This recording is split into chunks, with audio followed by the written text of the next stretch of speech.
नमस्कार दोस्तों, कैसे हैं आप लोग। उम्मीद करता हूं कि आप लोग सुरक्षित होंगे, अच्छे से होंगे और भविष्य में भी आगे भी सुरक्षित ही रहेंगे और अच्छे रहेंगे, ऐसी मैं कामना करता हूं।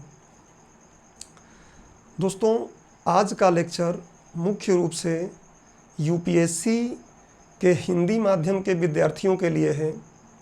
संघ लोक सेवा आयोग के हिंदी माध्यम के विद्यार्थियों के लिए है। जैसा कि मैं कुछ दिन पहले अपने चैनल पर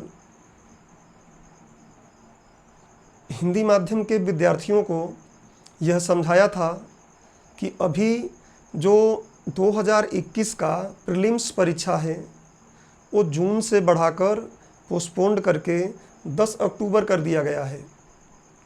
तो बहुत से विद्यार्थियों के मन में या प्रतिस्पर्धियों के मन में एक द्वंद्व सा हो गया है कि क्या हम ये जो 4 महीने मिला है, जैसे आप देख सकते हैं कि जून भी पूरा मिलेगा, जुलाई, उसके बाद अगस्त, सितंबर, तो ये जो 4 महीने मिल रहा है और अभी 1-2 दिन इस महीने का और 8 या 9 दिन अक्टूबर का, तो इस तरीके से हम बोल सकते हैं कि लगभग 50 दिन हमको मिल गए हैं एक्स्ट्रा, क्योंकि सभी लोग प्री की तैयारी तो शुरू कर रहे थे।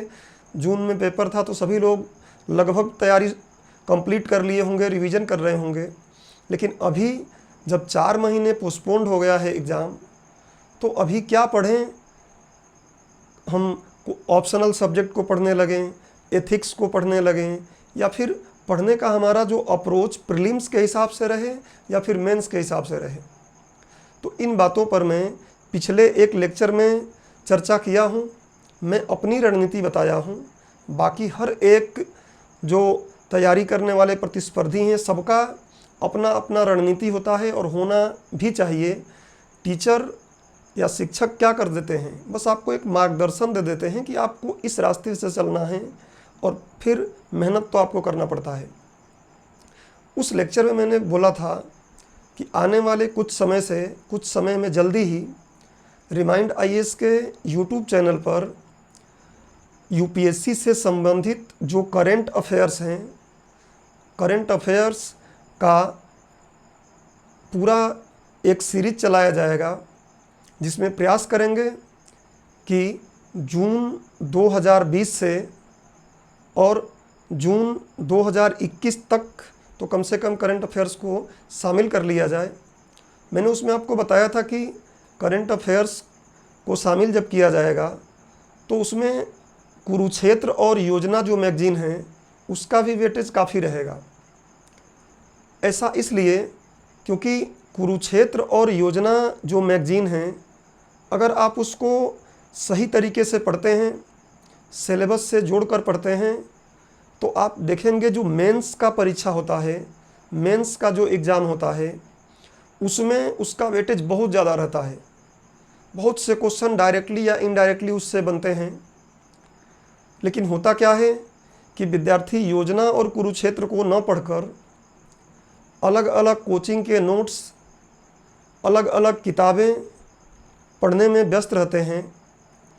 और खासकर हिंदी माध्यम के विद्यार्थी और भी, क्योंकि हिंदी माध्यम के विद्यार्थी आप देखेंगे तो मैक्सिमम क्या करते हैं, किताबें और नोट्स, पढ़ाई खूब करते हैं, लेकिन कोचिंगों के नोट्स, उसके बाद किताबें, ये सब पढ़ते हैं।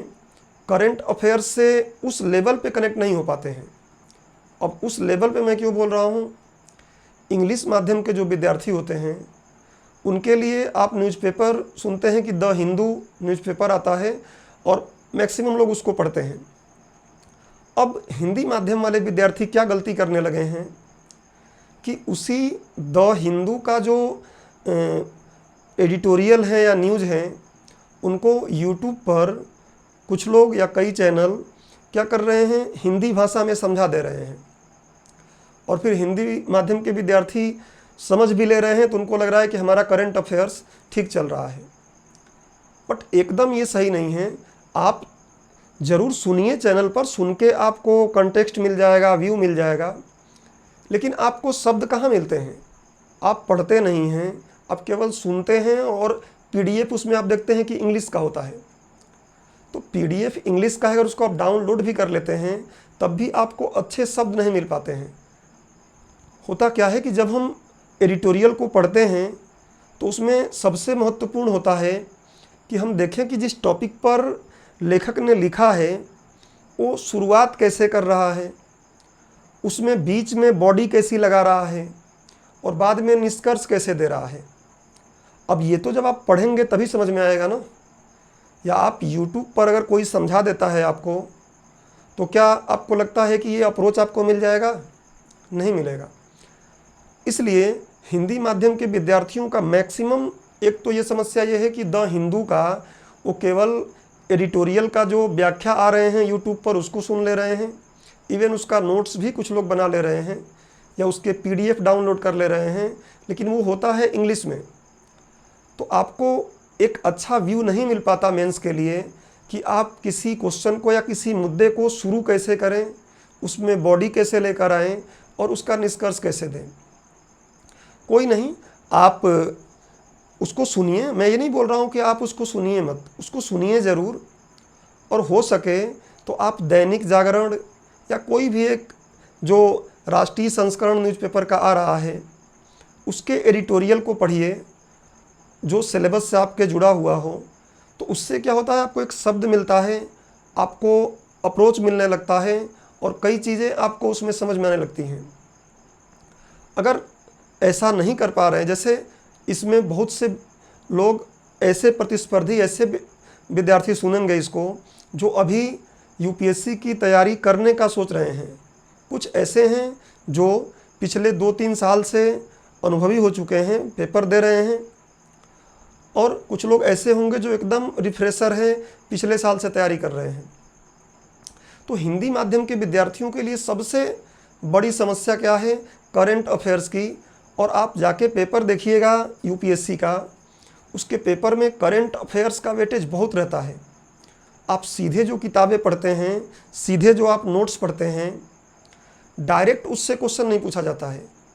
उन क्वेश्चंस में यूपीएससी करंट के मुद्दों को जोड़कर कुछ ऐसे क्वेश्चन बनाती है जिसमें आपको अपना व्यू लिखना पड़े, और किताब जब पढ़ते हैं तो उसमें आपका अपना व्यू नहीं बन पाता है। कैसे? क्योंकि उसमें किताब में तो बता दिया गया है कि ऐसे हुआ ऐसे हुआ, अपना व्यू आपको डेवलप करना पड़ेगा। यूपीएससी के लिए बहुत ज़रूरी है। तो इसका कुछ सॉल्यूशन मैं आपको बता रहा हूँ। जो विद्यार्थी अब शुरू कर रहे हैं, जो अब यूपीएससी की तैयारी शुरू करेंगे, उनसे तो मेरा आग्रह है कि वो लोग कम से कम कोई भी एक न्यूज़पेपर जो नेशनल एडिशन हो, राष्ट्रीय संस्करण हो और हिंदी माध्यम में आता हो। न्यूज़ अगर आपको नहीं पढ़ने हैं तो एटलीस्ट आप जो उसमें एडिटोरियल है सिलेबस से मैच करते हुए उसको ज़रूर पढ़िए। और उसके अलावा आप द हिंदू का सुन रहे हैं वो सुनिए, कोई दिक्कत नहीं है, उसको आप नोट करिए, बट कोई एक हिंदी माध्यम का न्यूज़पेपर का एडिटोरियल ज़रूर पढ़ें आप। या हो सके तो सिलेबस वाइज हर पेज पर देख लीजिए कि कोई सिलेबस से कोई चीज़ मिल रही है तो उसको ज़रूर पढ़ लिया करिए।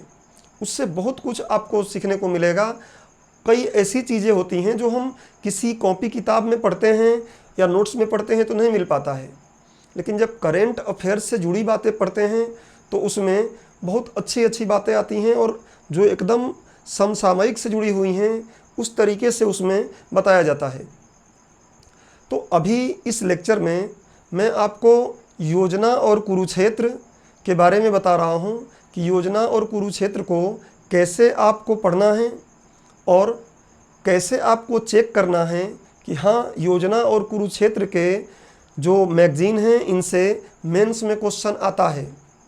तो इसके लिए मैंने सबसे पहले तरीका ये बनाया, आप भी ज़रूर बनाइएगा, कि आप देखिए मैंने यहाँ पे 2020-21 के जून से शुरू किया है और अभी मई है तो मई तक का ही मैगज़ीन आया है। तो पहले तो आप ऐसा एक चार्ट बना लीजिए। और ऐसा है कि जो नए तैयारी करेंगे लोग, करने वाले हैं, या जो लोग फ्रेशर हैं उनको नहीं समझ में आ रहा है, तो योजना और कुरुक्षेत्र आवश्यक नहीं कि आप खरीद के ही पढ़ें। आजकल अलग अलग वेबसाइट्स पर हिंदी माध्यम में भी वो उपलब्ध है, कई टेलीग्राम्स पर उपलब्ध है, उससे डाउनलोड करके आप पढ़ सकते हैं। रिमाइंड आईएएस के टेलीग्राम पर भी आपको ये मिल जाएगा, और आने वाले समय में थोड़ा वेबसाइट पर अभी काम चल रहा है तो उस पर भी आपको मिलने लगेगा। तो बाकी बहुत से अभी साधन हैं, आप गूगल पर जाके अगर लिखेंगे डाउनलोड करने के लिए योजना कुरुक्षेत्र हिंदी माध्यम में, तो बहुत से सोर्सेस खुल जाएंगे, आप कहीं से डाउनलोड कर लीजिए। डाउनलोड आप चाहें तो उसमें 2018 से मिल जाएंगी, 2018 की मिल जाएंगी, 2019 की मिल जाएंगी, 2020 की मिल जाएंगी, 2021 की अभी मई तक आ गई हैं। तो अभी मैंने क्या अप्रोच लगाया है कि इस बार का प्रीलिम्स जिसको देना है, जिस विद्यार्थी को इस बार का प्रीलिम्स देना है, उसके लिए मैंने यहाँ 2020 के जून से शुरू किया है। जून, जुलाई, अगस्त, सितंबर, अक्टूबर, नवंबर, दिसंबर, जनवरी, फरवरी, मार्च, अप्रैल और मई। तो इसमें देखिए दिसंबर तो 20 तक का हो गया, और उसके बाद 21 के हो गए, जनवरी से लेकर मई तक। उसके बाद मैंने क्या किया है, यहाँ लिखा है योजना मैगजीन, यहाँ लिखा है कुरुक्षेत्र मैगजीन। देखिए योजना मैगजीन में जो आए हैं टॉपिक, किस टॉपिक पर आया है उस टॉपिक को मैंने लिख लिया है। आत्मनिर्भर भारत, सांस्कृतिक विविधता, नीति शास्त्र एवं सत्यनिष्ठा, अंतर्राष्ट्रीय संबंध, कोविड के बाद अर्थव्यवस्था, भारतीय समाज, भारत का अमृत महोत्सव, भारतीय साहित्य, केंद्रीय बजट 2021-22, जल जीवन मिशन, ये जल है, जल जीवन मिशन और संघीय संरचना। और ऐसे ही आप पढ़ सकते हैं, कुरुक्षेत्र का टॉपिक मैंने लिख लिया है। और फिर ऐसे ही अभी जून का आएगा, तो आप इसमें अगर आप ज़्यादा कंप्यूटर्स वगैरह का या लैपटॉप का प्रयोग करते हैं तो आप उसमें कोई सीट बना लीजिए एक्सेल की और ऐसे बना कर रखिए। और अदरवाइज नहीं तो आप कोई भी एक रजिस्टर लीजिए, उस रजिस्टर में इस तरीके से मेंशन कर लीजिए। अब इससे फ़ायदा क्या होगा आपको, जैसे अभी मैंने तो 2020-21 से लिया है, मतलब 20 और 21 तक का लिया है।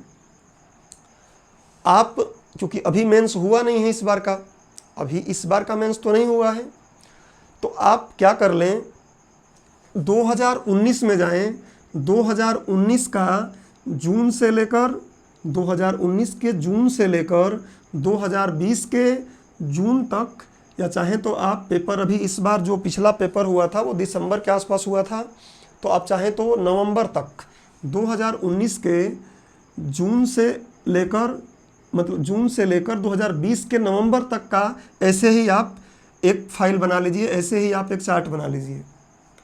और फिर आप पिछले साल का पेपर, मेंस के जितने भी पेपर हैं वो सारे पेपर उठा लीजिए आप, विशेषकर कौन कौन से, जो GS1 हैं, साथ साथ निबंध भी आप उठा लीजिए पेपर 1 का, ऐसे ही GS2, GS3, GS4 यहाँ तक उठा लीजिए।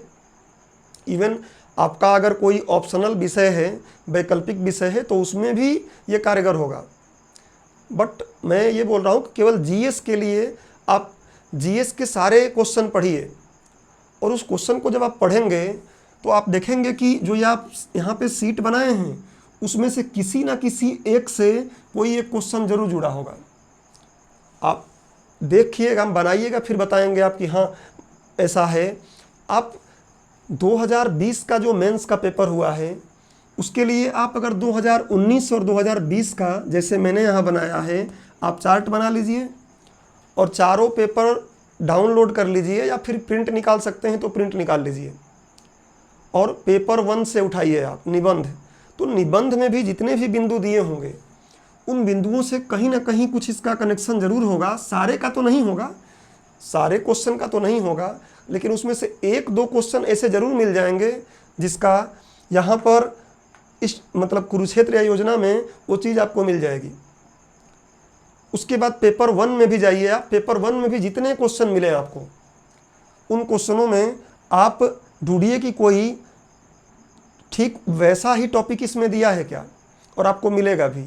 देखिए विशेषकर करंट अफेयर्स कहाँ यूज होते हैं, तो पेपर 3 और पेपर 2 में, पेपर 3 और पेपर 2 में। लेकिन ऐसा नहीं है कि पेपर 1 में नहीं मिलता, सॉरी, एक मिनट।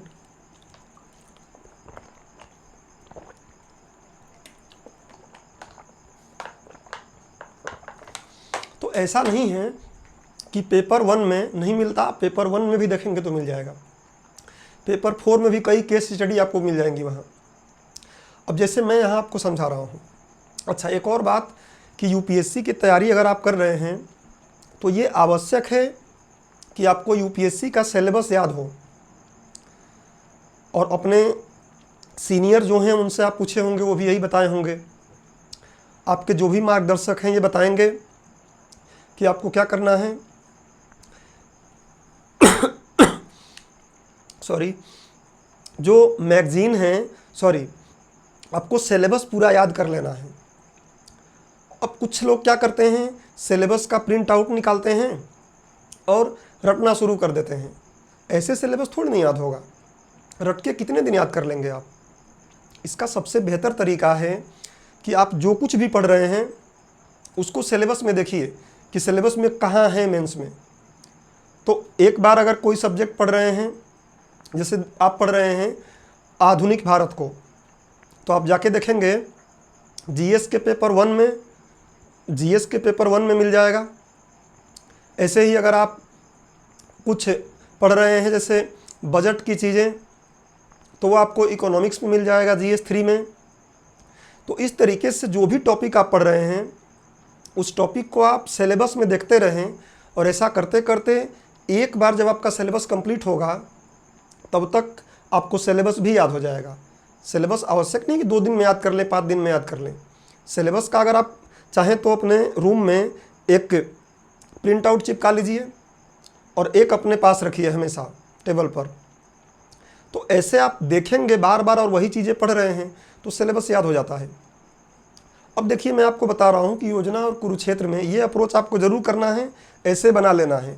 इससे फ़ायदा क्या होता है कि कोई भी क्वेश्चन आया है तो हम सबसे पहले इसमें ऊपर देखते हैं कि अच्छा हाँ, इसमें तो इसका मैटर मिलेगा, और फिर मैटर मिलेगा तो आप जाके वहाँ पे पेज पलट के, वैसे भी योजना और कुरुक्षेत्र लगभग 55 और 56 पेज या 60 पेज के आसपास मैगजीन होती हैं, और आपको 1 महीने का पूरा समय मिल जाता है।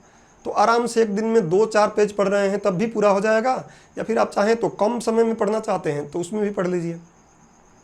जैसे देखिए, अभी योजना मैगजीन जो है उसका जून में जो अंक आया है उसका टॉपिक है प्रौद्योगिकी। अब देखिए, प्रौद्योगिकी जो है टेक्नोलॉजी, तो ये टेक्नोलॉजी कहाँ पेपर 3 में मिलेगा, और इवन जो प्रीलिम्स होता है उसमें भी इसके क्वेश्चन से बन जाते हैं। अब प्रौद्योगिकी में यहाँ पे कई ऐसी बातें की गई होंगी जो आज के कॉन्टेक्स्ट की बात है। एक तो प्रौद्योगिकी हुई, किताब आपने खरीद लिया और खूब पढ़ते जा रहे हैं, एक तो वो हो गया। दूसरा क्या है कि आप जब इसको पढ़ेंगे तो आज की घटनाओं को, आज की चुनौतियों को इसमें बात की गई रहेगी, और यूपीएससी आप देखेंगे तो आज की और जो समसामयिक चीज़ें हैं उसको देखकर ही आपसे क्वेश्चन पूछता है। एकदम डायरेक्ट क्वेश्चन नहीं पूछता है जैसा कि राज्य पीएससी करती हैं। विशेषकर एमपी पीएससी का आप पेपर देखेंगे तो उसमें एकदम डायरेक्ट क्वेश्चन पूछ लेता है, जैसा कि बीए में और क्लास 12 में पूछा जाता है। बट यूपीएससी ऐसा नहीं करती। यूपीएससी के क्वेश्चंस आप देखेंगे तो उसमें आपका व्यू ज़रूर डालना पड़ेगा, और उन क्वेश्चनों को पूरा करंट से जोड़कर एक अलग तरीके से बना देती है यूपीएससी, जिसको क्लास में या एग्जामिनेशन हॉल में जब बैठते हैं तो लगता है कि कुछ पढ़े ही नहीं है। क्यों? क्योंकि हमने केवल कोचिंगों का नोट्स पर ध्यान दिया है और किताबों पर ध्यान दिया है, बाकी अपनी कोई रणनीति नहीं बनाए हैं। तो प्रौद्योगिकी से बहुत कुछ चीज़ें इसमें आपको मिलेंगी। और कुरुक्षेत्र में क्या है, सिंचाई एवं जल संरक्षण। देखिए, सिंचाई एवं जल संरक्षण दोनों हैं आज के भारत के लिए ज्वलंत मुद्दे हैं। अगर आप भूगोल पढ़े हों और इकोनॉमिक्स में भी इसकी ज़रूरत पड़ जाती है, तो आप सिंचाई जल संरक्षण का इतना महत्वपूर्ण मुद्दा अभी आ गया है। आप देखेंगे भारत के कई ऐसे सिटी हैं जहाँ पर ग्राउंड वाटर पूरी तरीके से क्या हो गया है, ख़त्म ही हो गया है लगभग। तो ये बहुत ज़्यादा महत्वपूर्ण मुद्दा है, और यूपीएससी ऐसी चीज़ों से क्वेश्चन पूछती रहती है। तो आप सिंचाई एवं जल संरक्षण, क्योंकि सिंचाई जो है सिंचाई में हम क्या करते हैं, पानी बहुत ज़्यादा नुकसान कर देते हैं और अक्सर सिंचाई जो है ट्यूबवेल वगैरह के सहारे किया जाता है। तो जो हमारा ग्राउंड वाटर है उसको धीरे धीरे वो ख़त्म होता है और उस तरीके से हम जो वर्षा का जल है उसको संचयन नहीं कर पा रहे हैं, जिससे कि जो हमारे एक्वाइफर हैं, नीचे जो जल के जलभृंत है, वो उस दर से या उस रेट से भर सकें। तो ये बहुत बड़ी चुनौती हमारे सामने खड़ी हुई है और उस पर ये दिया हुआ है। तो एकदम आज के विषय हैं ये, और इन पर क्वेश्चन यूपीएससी जरूर पूछेगी, आज ही नहीं पूछेगी, इस ईयर में ही ये महत्वपूर्ण नहीं है, आने वाले जो वर्ष हैं उसमें भी क्वेश्चन इनसे पूछा जाएगा, डायरेक्टली या इनडायरेक्टली डेफिनेटली होना ही है। उसके बाद जुलाई में देखिए आया है आत्मनिर्भर भारत। अब देखिए आप पिछले साल से ही, उसके पहले तो जो था बहुत कम चर्चा होती थी, लेकिन पिछले साल से आत्मनिर्भर भारत की बात लगातार चल रही है। तो इसमें आप जब भी पढ़ेंगे तो कई सारे अच्छे अच्छे विद्वान लिखते हैं इसमें, लेखक एडिटोरियल। तो आप देखेंगे कि आत्मनिर्भर भारत में क्या क्या डायमेंशन बता रहे हैं, भारत में क्या चुनौतियां बता रहे हैं, किस तरीके से उन चुनौतियों से पार पाया जा सकता है और आत्मनिर्भर भारत का मतलब क्या है। तो इस तरीके से इसमें बहुत अच्छे अच्छे व्यूज आपको मिलेंगे और उनका आप अपने मेंस के एग्ज़ाम में प्रयोग कर सकते हैं। अच्छा, उसके बाद देखिए इसमें दिया है सामाजिक सुरक्षा। अब देखिए हम लोग सोशल जस्टिस पढ़ते हैं, सामाजिक न्याय पढ़ते हैं, सामाजिक सुरक्षा एक बहुत महत्वपूर्ण मुद्दा है। जैसे कि देखिए अभी कोविड आ गया है, तो भारत सरकार लोगों को क्या कर रही है, जो जिनके पास पीडीएस के लिए कार्ड है उनको फ्री में गेहूं अनाज दे रही है, जिससे कि वो खा सके। तो ये क्या है, सामाजिक सुरक्षा ही तो है।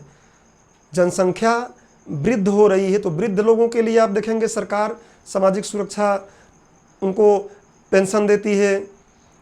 उसके बाद आप देखेंगे इस तरीके के तमाम काम किए जाते हैं सरकार के द्वारा, वो सब क्या है, सामाजिक सुरक्षा है। जैसे आयुष्मान भारत भी क्या है, सामाजिक सुरक्षा का ही एक उपकरण है। तो सामाजिक सुरक्षा से जुड़ी इस पे बातें की गई होंगी और वो बातें एकदम आज की बातें होंगी। तो ये जब आप पढ़ेंगे तो किताबों से कहीं ज़्यादा आप देखिए, किताब तो पढ़ना है, स्टैटिक पोर्शन तो पढ़ना है हमको, लेकिन अगर उस स्टैटिक पोर्शन का अगर करंट से आप इंटरलिंकिंग नहीं करोगे तो फिर वो क्लास में आप जाओगे और क्वेश्चन केवल देखते रह जाओगे, कुछ होना नहीं है, खासकर यूपीएससी में। अब अगला देखिए अगस्त में क्या आया है, सांस्कृतिक विविधता। अब सांस्कृतिक विविधता आप आर्ट एंड कल्चर पढ़ते हैं उसमें भी आता है, और आज के समय में हम देखेंगे कि सांस्कृतिक विविधता किस तरीके से हमारे देश में है और उसके ऊपर क्या चुनौतियां हैं, कैसे उनसे लड़ा जाए, कैसे उसको सही किया जाए, ऐसे कई व्यूज मिलेंगे। और ख़ास बात इनसे ये मिलता है कि किसी भी जो एडिटोरियल को कुरुक्षेत्र या योजना में हम पढ़ते हैं, तो पढ़ते समय केवल ऐसा नहीं कि आपने लिया और फटाफट पढ़ के ख़त्म कर दिया, ये नहीं करना है। आपको पढ़ते समय देखना है कि लेखक इस टॉपिक पे शुरुआत कैसा कर रहा है, शुरू में क्या लिख रहा है, कैसे शुरू कर रहा है चीज़ों को, बीच में कैसी चीज़ें लिख रहा है, लास्ट में ये निष्कर्ष कैसे दे रहा है। तो आप जब भी कोई एडिटोरियल पढ़ें योजना कुरुक्षेत्र का, उसमें पूरा पढ़ने के बाद एक बार दिमाग पे जर्क डाल के सोचें कि यार इसने शुरू किया था तो क्या इसका अप्रोच था, बीच वाले चीज़ों को लिखा है तो क्या अप्रोच इसका है, और निष्कर्ष कैसा दे रहा है। तो इससे आपको, अगर इन चीज़ों पे आप काम करेंगे, हर एडिटोरियल में ये बात सोचेंगे, कुछ समय पश्चात ही, कुछ दिनों में ही आपका दिमाग उस तरीके से बन जाएगा कि किसी मुद्दे को कैसे हम एक सिविल सर्विसेज के विद्यार्थी होने के नाते उसको पढ़ें या उसको देखें या उसको चिंतन करें, सोचें।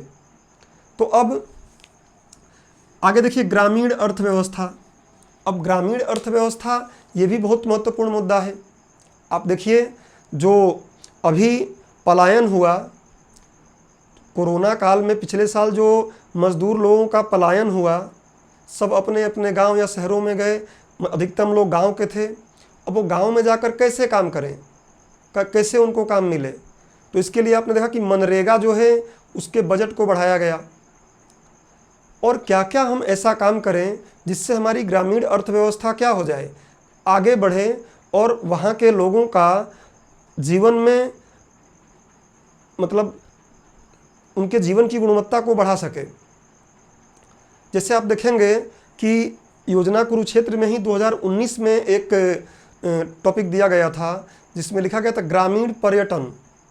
पर्यटन आप जानते हैं हम क्या करते हैं, पर्यटन के लिए अक्सर पहाड़ी क्षेत्रों पर जाते हैं, बर्फ़ वाले क्षेत्रों पर जाते हैं, लेकिन समुद्र के बीच पर जाते हैं। लेकिन अगर ऐसा हो कि ग्रामीण जो क्षेत्र हैं वहाँ पे पर्यटन का केंद्र बना दिया जाए, क्योंकि बहुत से शहर के लोग ऐसे हैं जो कभी गन्ना नहीं देखे हैं, जो कभी नहीं जानते हैं कि गन्ना की बुआई कैसे होती है, खेत में किस तरीके से काम होते हैं और खेत में फसलें किस तरीके से लग रही हैं, ये सब उनको आइडिया नहीं है।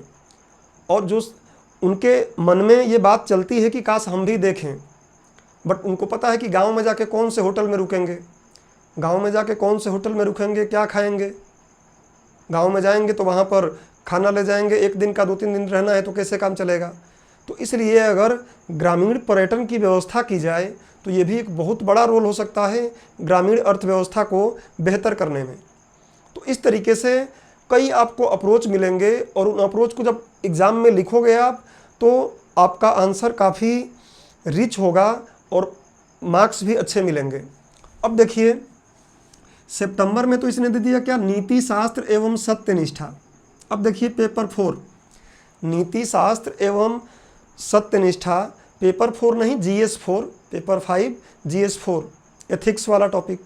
तो इसमें आप देखेंगे कि क्या बातें की गई हैं, क्या अप्रोच है, कई केस स्टडी आपको मिल जाएगा। आप बोलते हैं ना कि एथिक्स में केस स्टडी आता है, तो एथिक्स में कई केस स्टडी का सॉल्यूशन करने का यहाँ पे आपको अप्रोच मिल जाएगा। और ऐसे ही अगर आप कुरुक्षेत्र में देखें तो कृषि अनुसंधान, तो कृषि में क्या क्या रिसर्च हो रहे हैं। जब जनसंख्या बढ़ेगी तो डेफिनेटली उसके भरण पोषण के लिए खाद्यान्न भी बढ़ाना पड़ेगा। तो कैसे करें, क्या कृषि में अनुसंधान करें जिससे कि पानी कम होता जा रहा है तो जो सूखे वाले क्षेत्र हैं वहाँ पर भी हम कृषि कर सकें। तो उस तरीके से कृषि अनुसंधान से, रिसर्च से जुड़ी इसमें बहुत सी बातें आपको मिलेंगी जो पेपर 3 में काम आएगा। उसके बाद नवंबर में देखिए, अच्छा अक्टूबर में क्या आया है, अंतर्राष्ट्रीय संबंध, इंटरनेशनल रिलेशन। अब देखिए इंटरनेशनल रिलेशन प्रीलिम्स में भी आता है और मेंस में भी आता है। तो अंतर्राष्ट्रीय संबंध जब आप GS 2 में लिखने जाते हैं, क्वेश्चन आता है, तो एक तो होता है कि हम फैक्चुअल पढ़ लेते हैं कि रूस से हमारा क्या संबंध रहा है, नेपाल से क्या रहा है, भूटान से क्या रहा है, अमेरिका से कैसा रहा है। ये तो पास्ट को हमें समझना ज़रूरी है, लेकिन आज के परिप्रेक्ष्य में क्या हमारे साथ चुनौतियां हैं अंतर्राष्ट्रीय संबंधों को बनाने में, कैसे हम समन्वय बना सकें देशों के साथ, ये सब इसमें आपको अप्रोच मिलेगा। और ये चीज़ें जब आप पढ़ेंगे तो लिखने का आइडिया भी आपको मिलेगा कि क्या लिखना चाहिए और क्या चीज़ें नहीं लिखना चाहिए। तो देखिए हर एक जो इसमें टॉपिक दिया है, हर एक टॉपिक अपने आप में क्या कर रहा है, सिलेबस का एक पॉइंट बन रहा है। और कई क्वेश्चन इससे अभी आगामी जो मेंस है उसमें भी आ सकता है और आने वाले जो मेंस है, अच्छा ये मुद्दे बदलेंगे थोड़ी नहीं, जल संरक्षण क्या बदल जाएगा, जल संरक्षण अब चलता ही रहेगा और भी उसके नए नए सॉल्यूशन आएंगे, उसमें नई नई प्रौद्योगिकी आएंगी, उनको हम ऐड करते रहेंगे। लेकिन ये चीज़ तो आगे चलते ही रहनी है ना। अगर मान लीजिए अगले साल इसी मुद्दे पर अगर कोई मान लीजिए सिंचाई एवं जल संरक्षण पर कोई फिर से एक अंक आता है योजना कुरुक्षेत्र का, तो उस समय आपको और आसानी होगा उसको पढ़ने में, क्योंकि मैक्सिमम चीज़ें तो आपको आ ही रही होंगी, बस नए नए जो उसमें अप्रोच आए हैं वो देख लेंगे। अब आगे देखिए नवंबर में क्या, अच्छा यहाँ पे क्या है, जल एवं स्वच्छता। स्वच्छता आप देख ही रहे हैं कि भारत में स्वच्छता के लिए 2014 से कितना प्रयास किया जा रहा है और उस प्रयास का फल मिला भी है। उस स्वच्छता के कारण बीमारियां कम हो रही हैं और भी तमाम प्रकार की चीज़ें बन रही हैं। तो आप ये बहुत महत्वपूर्ण मुद्दा है, जल एवं स्वच्छता। उसके बाद नवंबर में क्या बोल रहा है, कोविड के बाद अर्थव्यवस्था। अब देखिए ये तो मुद्दा पिछले साल के मेंस के एग्ज़ाम में नहीं आया, लेकिन अब जहाँ तक मेरा मानना है कि डायरेक्ट या इनडायरेक्ट क्वेश्चन जो अभी इस बार मेंस होगा उसमें पक्का आएगा, और एक पेपर में नहीं कई पेपरों में भी आ सकता है। तो ये बोल रहा है कि कोविड के बाद अर्थव्यवस्था, डेफिनेटली आप देखिए कोविड के बाद अर्थव्यवस्था को रिवाइव करने में कितनी दिक्कतें आएंगी, कैसे किया जाए। आप देख रहे हैं कि उसमें अलग अलग प्रकार के कर्व बता रहे हैं लोग कि वी शेप से रिकवरी होगा, यू शेप से रिकवरी होगा, के शेप से रिकवरी होगा।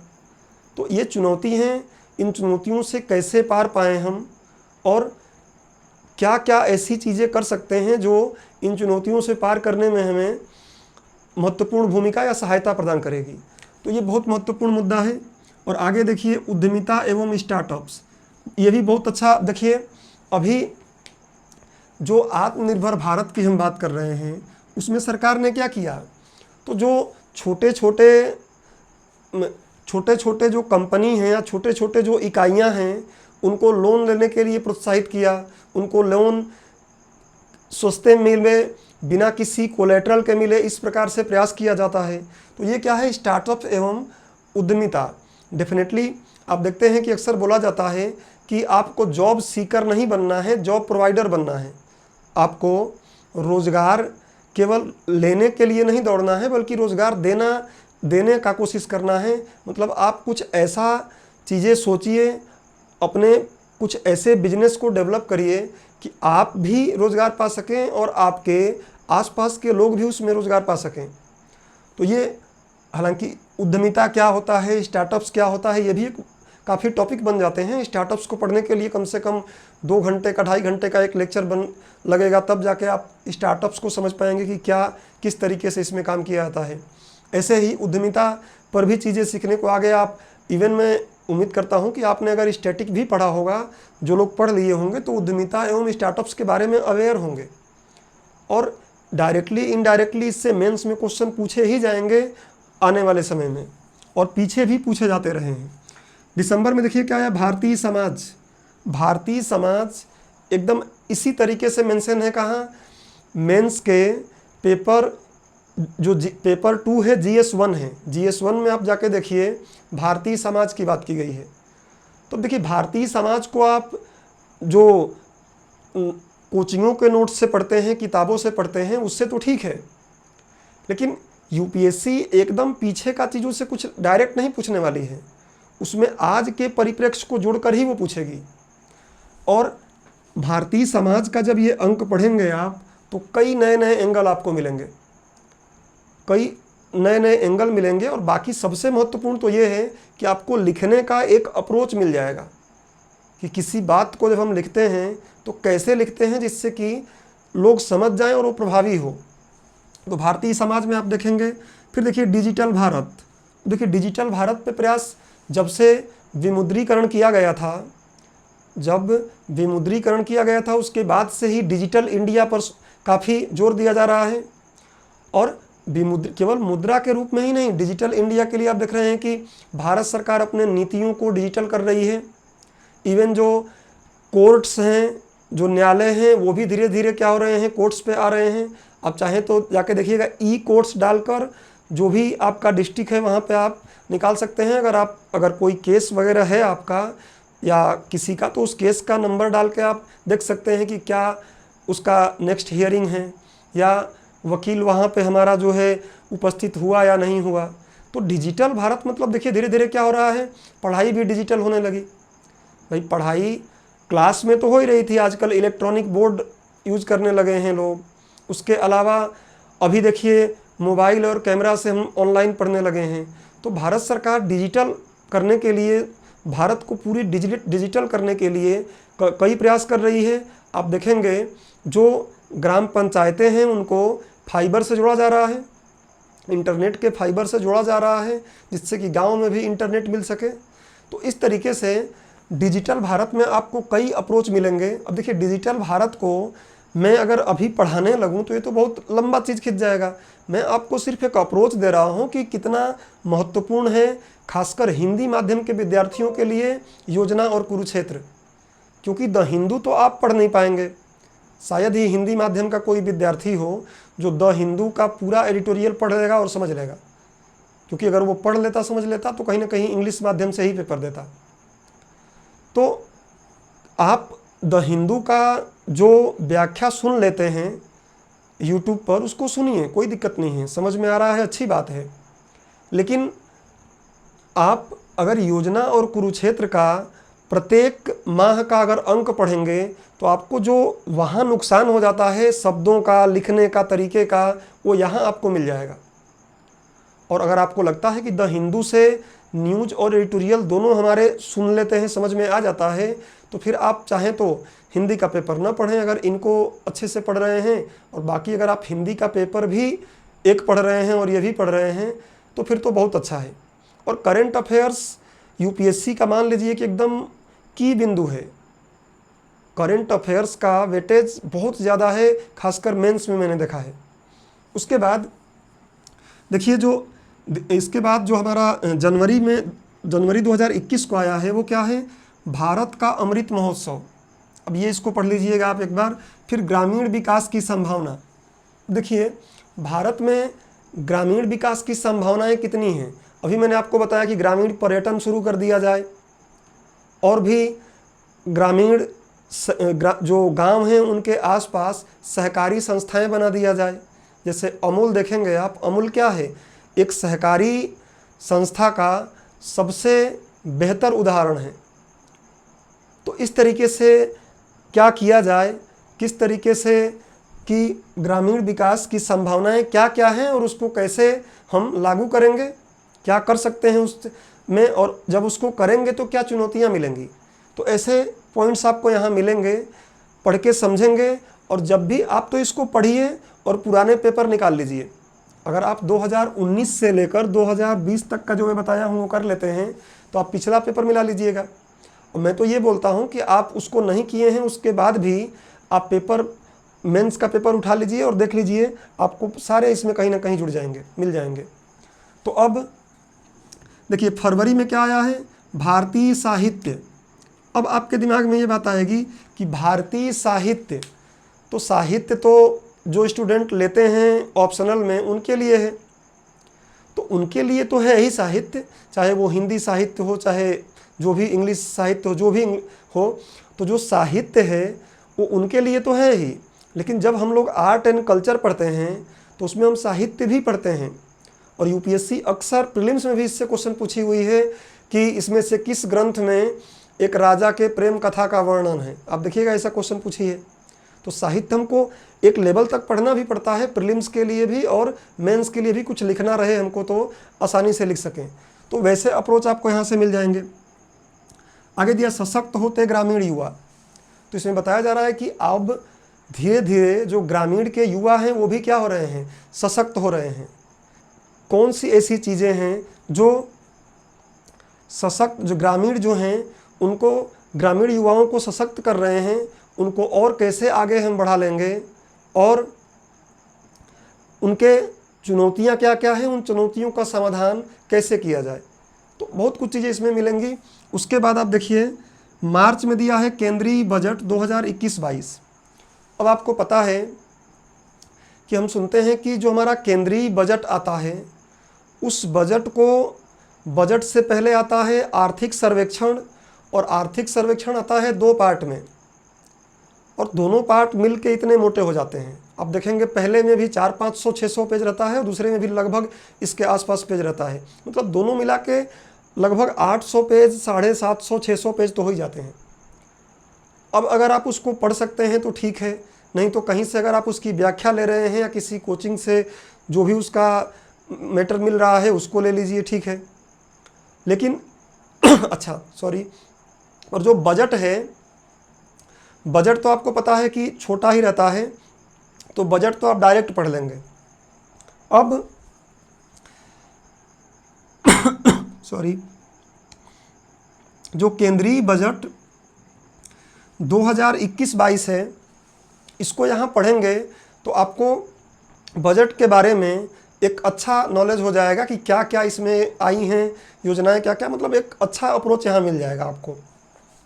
उसके बाद देखिए क्या है, ग्रामीण भारत के लिए बजट 2021-22, मतलब दोनों लगभग एक ही जैसा है। ये केंद्रीय बजट को समझा देगा और ये स्पेशली आपको ग्रामीण क्षेत्र के लिए बजट में क्या क्या किया गया है उसको समझा देगा। तो इस तरीके से आपका बजट का मैक्सिमम हिस्सा तो यहीं कवर हो जाएगा।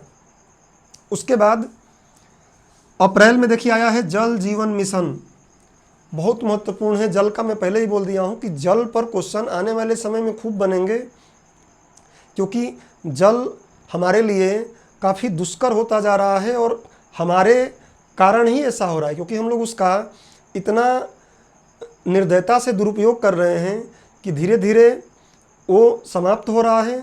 मतलब जो मीठा जल है वो समाप्त, या उसका ग्राउंड जो लेवल है वो नीचे जा रहा है या समाप्त हो रहा है, जो आगामी वर्षों में हमारे लिए बहुत बड़ी चुनौती बन जाएगा। तो इसके क्षेत्र में हम क्या करें, भारत सरकार भी जल जीवन मिशन करके एक योजना भी चला रही है, उसमें आप देख सकते हैं कि क्या क्या किया जा रहा है। और कुरुक्षेत्र में क्या दिया है, लोक कला तथा संस्कृति। अब देखिए प्रीलिम्स में भी ये होना है और मेंस में भी, लोक कला और संस्कृति। तो ये GS 1 में आएगा मेंस में, और प्री के भी GS 1 में आ जाएगा। तो लोक कला और संस्कृति, आप आर्ट एंड कल्चर की कई किताबें पढ़ते हैं, कई कोचिंग के नोट्स पढ़ते हैं खूब, चलिए वो तो आप पढ़िए, लेकिन इसको पढ़ेंगे तो जो अभी करेंट में हैं कुछ चीज़ें, उनके बारे में लगभग ये समझा के लिखते हैं ये लोग। तो मतलब मान के चलिए कि जितना वो किताब आपको हेल्प नहीं करेगी उतना ये हेल्प कर देगा। कई लोगों को मैं ऐसा देखा हूँ कि वो आर्ट एंड कल्चर का बुक्स नहीं पढ़े हैं, मेंस में ऐसे न्यूज़पेपर और मैगजीन पढ़ के गए हैं और क्वेश्चन सॉल्व कर लिए हैं। अब अगला देखिए, जो मई है अभी, उसमें आया है संघीय संरचना। और अगर आप न्यूज़ सुनते हो तो अभी देखिए संघीय संरचना या संघीय ढांचा बहुत ज़्यादा चर्चा में रहा है। अभी कल की ही बात है कि प्रधानमंत्री मोदी जो आपदा ये चक्रवात आया है उन राज्यों के CM से चर्चा कर रहे थे। उस चर्चा में जो बंगाल की CM हैं ममता बनर्जी, वो आधे घंटे लेट आईं। तो आप देखेंगे कि जो हमारे गृह मंत्री हैं वो बोले हैं कि ये संघवाद का क्या है, अपमान है। और भी कई जगह ऐसी चीज़ें हुई हैं जिसमें संघवाद की बात आ रही है। अगर आपको संघवाद नहीं पता है, संघ नहीं पता है, तो आप हमारे लेक्चर पॉलिटी का जो प्लेलिस्ट है उसमें जाइए और उसमें देख लीजिए, किसी एक पार्ट में मैंने ये समझाया है कि संघ क्या होता है, फेडरेशन क्या होता है, यूनियन क्या होता है, कॉन्फेडरेशन क्या होता है, और एकात्मक जो ढांचा होता है वो क्या होता है। तो मैंने उसको समझाया है। अब ये बहुत महत्वपूर्ण मुद्दा है। अब देखिए संघीय संरचना कहाँ आ जाएगा, GS 2 में आ जाएगा। अगर लोक प्रशासन आपका ऑप्शनल सब्जेक्ट है तो उसमें आ जाएगा। अगर आपका पॉलिटी, राजनीति विज्ञान और अंतर्राष्ट्रीय संबंध PSIR ऑप्शनल है तो उसमें भी इसकी ज़रूरत पड़ जाएगी। GS 2 में तो पड़ेगा ही पड़ेगा। तो और बहुत अच्छी चीज़ें आपको यहाँ मिलेंगी जो प्रायः किताबों में हम पढ़ते हैं तो उतना बेहतर समझ में नहीं आती हैं, या उतना बेहतर हम समझ नहीं पाते हैं जो यहाँ पर हम समझ पाएंगे। अच्छा, अगला देखिए क्या दिया है यहाँ पे, नवाचार को बढ़ावा, प्रमोटिंग इनोवेशन। अभी देखिए भारत सरकार नवाचार को बढ़ावा देने के लिए काफ़ी प्रयास कर रही है। अगर आप तैयारी करते समय देखे होंगे तो अटल टिंकरिंग लैब बनाए जा रहे हैं अलग अलग स्कूलों में, वहाँ पे बच्चों को नवाचार करने के मौके दिए जा रहे हैं। तो इस तरीके से भारत सरकार नवाचार करने के लिए काफ़ी प्रोत्साहित कर रही है युवाओं को, लोगों को। और क्योंकि नवाचार से ही हमारे यहाँ अच्छी प्रौद्योगिकी आएगी, और अच्छी प्रौद्योगिकी अगर हमारे यहाँ आएगी तब भी, जैसे देखिए गूगल, फेसबुक, यूट्यूब सब क्या हैं, अमेरिका के नवाचार ही तो हैं। और उसके लिए दोनों तरीके से काम कर रहे हैं वो। एक होता है आपको पता है सॉफ्ट पावर में, तो सॉफ्ट पावर का काम तो कर ही रहे हैं, आय का सृजन भी कर रहे हैं, GDP में कंट्रीब्यूट भी कर रहे हैं। तो इस तरीके से नवाचार को बढ़ावा देना आवश्यक है, और UPSC भी आने वाले समय में नवाचार से संबंधित क्वेश्चन पूछेगी ही। अब ये तो मैंने एक बार आपको सिलेबस के अकॉर्डिंग समझा दिया। जो मैंने आपको पहले बोला है वो काम ज़रूर करिएगा कि मैंने एक बना के यहाँ दे दिया है। अब आप चाहें कि हर एक चीज़ कोचिंग दे दे, टीचर दे दे, तो संभव नहीं है, क्योंकि उससे आप एग्ज़ाम क्रैक नहीं कर पाओगे। मैं पहले ही बोला कि टीचर हो या कोचिंग हो, सिर्फ आपके लिए एक मार्गदर्शक का काम करेंगे। कुछ जटिल बातों को सरल करके आपको समझा देंगे, आपको एक अप्रोच दे देंगे कि क्या पढ़ना है, कैसे पढ़ना है, कितना छोड़ना है, और बाकी रणनीति आपकी होनी चाहिए। अगर आपकी रणनीति सही नहीं है तो फिर बहुत मुश्किल हो जाएगा। और हिंदी माध्यम के विद्यार्थियों में समस्या यही जा रही है। हिंदी माध्यम के विद्यार्थी अंग्रेजी माध्यम के विद्यार्थियों से तुलनात्मक रूप से ज़्यादा ही पढ़ते हैं, ज़्यादा ही प्रयास करते हैं। मैंने देखा है किस तरीके से तैयारी करते हैं स्टूडेंट। लेकिन समस्या उनके साथ ये है कि वो 2-4 कोचिंग के नोट्स पढ़ते हैं, उसके बाद खूब बुक्स पढ़ते हैं, ये किताब लेके आते हैं, वो किताब लेके आते हैं, इकट्ठा कर देते हैं, पढ़ते हैं। लेकिन जो मुख्य चीज़ होनी चाहिए जिससे हमारा मेंस और प्री में एक हमारा अप्रोच डेवलप होगा, वो वाला काम करते नहीं हैं। जो मैं पहले आपको बताया कि अलग अलग चैनलों पर द हिंदू का न्यूज़ और एडिटोरियल सुनकर अपने आप को संतुष्ट कर लेते हैं कि हाँ मेरा करंट अफेयर्स हो गया। वही इंग्लिश वाली पीपीटी या पीडीएफ डाउनलोड करके रख लेते हैं। ये सही नहीं है। आपको सुनना है, सुनिए, और उसके बाद ये वाला काम आपको ज़रूर करना है। और ये तभी आपको फ़ायदा करेगा या तभी इसका उपयोग बेहतर होगा जब आप ऐसे सीट बना के रखेंगे। जो विद्यार्थी अभी फ्रेशर हैं, शुरू कर रहे हैं यूपीएससी की तैयारी, वो लोग तो यहाँ से जो मैंने बनाया है बस इसके आगे आप बढ़ते रहिएगा। जो लोग इस साल का मेंस देंगे वो लोग भी इसके आगे बढ़ते रहिए, कोई ज़रूरत नहीं है इसके पीछे जाने का। और जो लोग अभी शुरू किए हैं, एकदम शुरुआत किए हैं, वो चाहे तो 19 से चीज़ें उठा के लेके आइए। या कुछ समय से जैसे आप 2-4-5 महीने, 6 महीने, साल भर से तैयारी कर लिए हैं, तो आप चाहें तो उसका 19 से भी बना के देख सकते हैं। अच्छा, 19 का अगर ऐसे बनाएंगे आप तो ये तय कर पाएंगे कि मैं जो बोल रहा हूँ वो सही बोल रहा हूँ या गलत बोल रहा हूँ। 2019-20 का ऐसा ही बनाइए, और उसके बाद 20 का पेपर उठा लीजिए मेंस का, और फिर आप ऐसे ही चेक करके देखिए कि जो क्वेश्चन आया है कहाँ मिल रहा है। पेपर 1 का, पेपर 2 का, पेपर 3 का, पेपर 4 का और पेपर 5 का अर्थात एथिक्स का। तो आपको डेफिनेटली लगेगा कि हाँ इसमें से क्वेश्चन आ रहे हैं। और खासकर पेपर 2 और पेपर 3 के क्वेश्चन तो मैक्सिमम जो होते हैं कहीं ना कहीं इससे कवर हो जाते हैं। तो अभी जो मैं करंट अफेयर्स की सीरीज शुरू करूँगा 2021 का प्रीलिम्स जो है उसके विद्यार्थियों के लिए, तो मैं उसमें आपको बताया भी था कि उसमें योजना और कुरुक्षेत्र को शामिल करूँगा। बाकी और जो करंट की घटनाएं हैं मंथ वाइज वो भी उसमें शामिल किए जाएंगे। और एक बात और ध्यान रखिए कि करंट अफेयर्स चाहे मैं पढ़ाऊँ चाहे कोई भी पढ़ाता हो, कोई भी ये गारंटी लेने के लिए तैयार नहीं होगा कि जो वो करंट अफेयर्स पढ़ाएगा 100% उसी में से आएगा। कोई नहीं करेगा, और कोई कर रहा है तो आप देख लीजिएगा कि क्या होता है।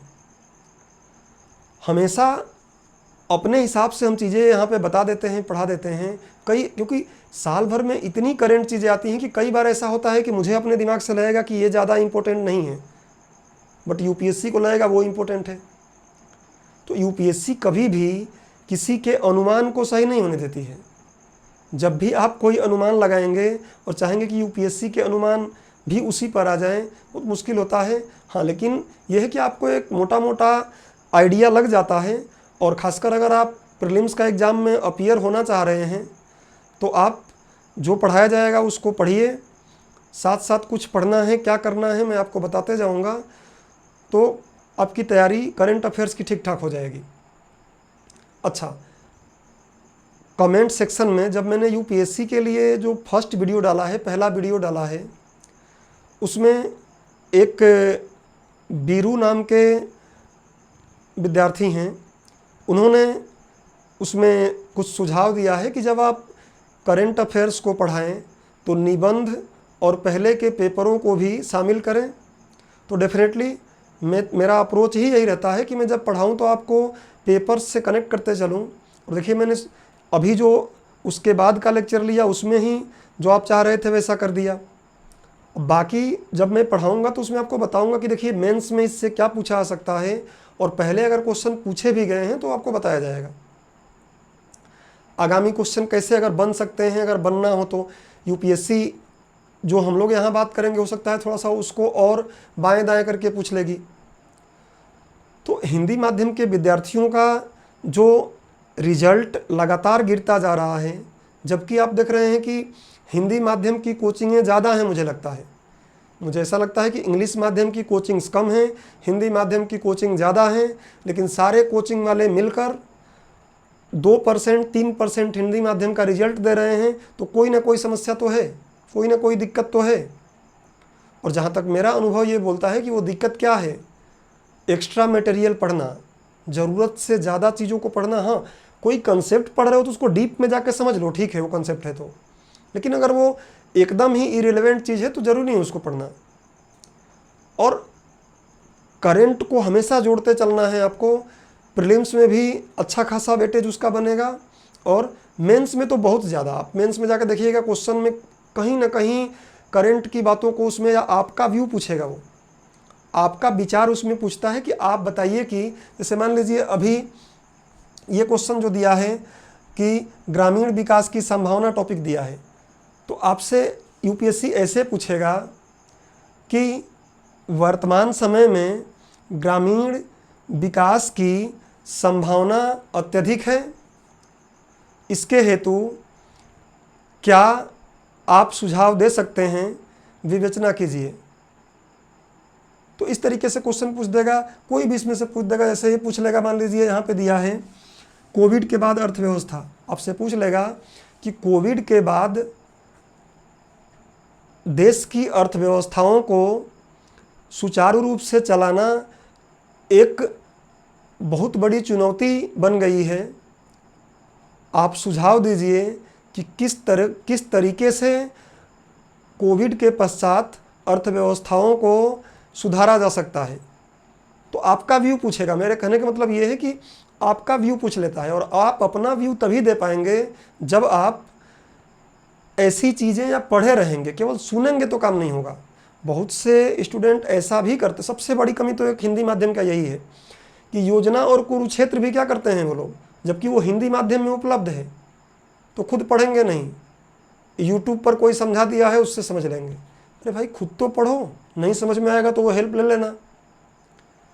पढ़ने का विकल्प सुनना नहीं हो सकता है। तो इस तरीके से आपको ये पढ़ना है हर मंथ का, और अप्रोच डेवलप करने हैं। केवल जल्दबाजी नहीं करना है कि पढ़ के हमने ख़त्म कर दिया तो हो गया। उसके बाद जैसे आप देखेंगे कि जैसे अभी मैंने जून का ये कुरुक्षेत्र पढ़ा, तो उसमें एक क्वेश्चन हम चाहे तो बना सकते हैं। वो क्वेश्चन क्या बना सकते हैं कि यूपीएससी प्रीलिम्स में पूछ लेगी कि स्थायी कृषि से संबंध है, स्थायी कृषि से संबंध है, इस टाइप का क्वेश्चन बना ले।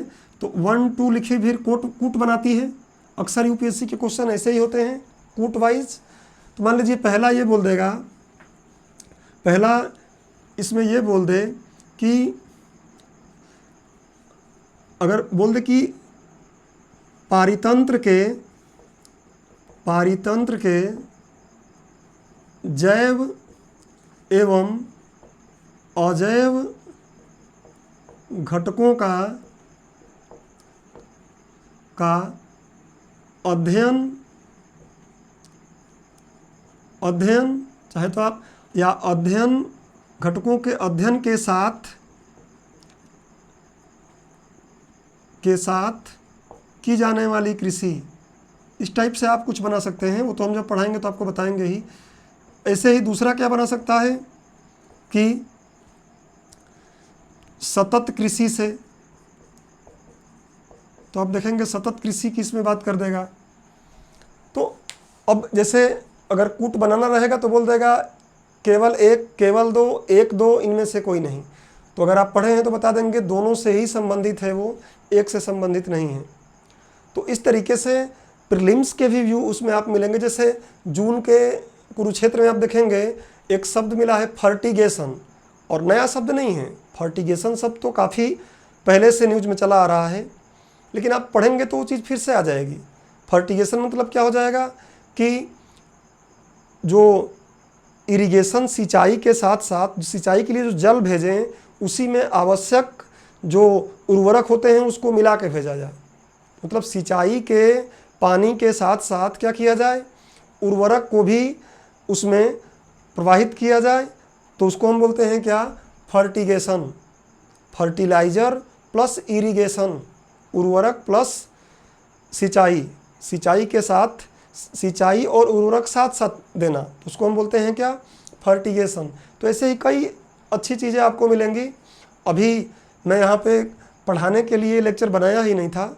इस लेक्चर को मैं सिर्फ आपको अपना जो अनुभव है उस अनुभव को समझाने का प्रयास किया कि मेरे हिसाब से यूपीएससी के विद्यार्थियों की समस्याएं क्या हैं।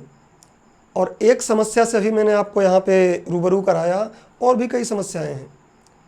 अब अगर आपको लगता है कि हिंदी माध्यम का पेपर हम पढ़े कैसे, तो उसके लिए मैं एक और आगे लेक्चर बना दूंगा जिसमें न्यूज़पेपर, हिंदी माध्यम के विद्यार्थी न्यूज़पेपर कैसे पढ़ें, कैसे पढ़ना चाहिए, उसको मैं पूरा एक रणनीति बता दूंगा। जैसे मैंने योजना कुरुक्षेत्र का आपको इसे सीट बना के बताया। और अगर योजना कुरुक्षेत्र को भी कैसे पढ़ना है, ये तो मैंने अभी सीट बनाया और बताया कि इससे मेंस में आप तय करके देख लीजिए, आप जांच करके देख लीजिए कि क्वेश्चन आ रहे हैं कि नहीं आ रहे हैं। अधिकतम क्वेश्चन मिल जाएंगे। और दूसरा चीज़ कि इनको पढ़ें कैसे। अगर आपको योजना कुरुक्षेत्र को पढ़ते समय अप्रोच नहीं मिल पा रहा है कि क्या पढ़ें, जैसे आप देखेंगे कि योजना कुरुक्षेत्र में कई ऐसे एडिटोरियल होते हैं जो लगभग एक ही मुद्दे पर होते हैं। तो एक ही मुद्दे पर होते हैं तो कुछ समानता भी उसमें मिलती है, एकदम अलग अलग तो सभी लोग बताएंगे नहीं। तो जो समानता मिलती है उस समानताओं को हम क्या करें, हटाते हुए जो असमानताएं हैं उसको पढ़ लें, या कुछ नया विचार उसमें आया है तो वो पढ़ लें। तो ये कैसे किया जाए, तो डेफिनेटली हिंदी माध्यम के विद्यार्थियों का सफलता दर को बढ़ाने के परिप्रेक्ष्य में अगर मैं कुछ सहायता कर सकता हूं तो डेफिनेटली करूंगा। जो भी मेरा अनुभव है अब तक की तैयारी में, और दूसरे जो लोगों को मैं देखा हूं तैयारी करते हुए, वो सारा आपसे शेयर करने का प्रयास करूंगा। और अपनी कोशिश यही रहेगी कि यूपीएससी के विद्यार्थियों का, खासकर हिंदी माध्यम के विद्यार्थियों का जो सफलता दर 2% 5% के बीच में आ गया है, उसको आगे बढ़ाएं। और डेफिनेटली हर एक लेक्चर जो मैं बताऊंगा उसको आप प्रमाण के साथ देख सकते हैं कि जो मैं बोल रहा हूं वो सही है गलत है। पुराना पेपर आप या कोई पेपर उठा के देखिए, इसी में से आपको लगभग पॉइंट्स मिल जाएंगे। और फिर योजना को पढ़ना कैसे है वो मैं आपको बता दूंगा। योजना को कैसे पढ़ते हैं, एक योजना का पीडीएफ ही ले लूँगा, या फिर योजना हार्ड कॉपी में हाथ में लेके ही मैं यहाँ पे आपको समझाऊंगा, और उसका कॉपी आप लोग डाउनलोड कर लीजिएगा।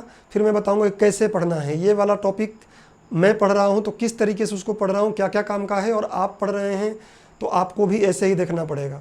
न्यूज़पेपर भी पढ़ने का तरीका अगर आपको जानना है तो उसको भी अपन कर लेंगे। तो ये तो खैर क्या हो गया रणनीति के बारे में। अब जैसा कि मैंने आपको बोला है कि 2021 के विद्यार्थियों के लिए करंट अफेयर्स की सीरीज़ लाई जाएगी। वो करंट अफेयर्स की सीरीज़ जल्दी ही आपको यूट्यूब पर अपलोड होने लगेगी, आप देख सकते हैं।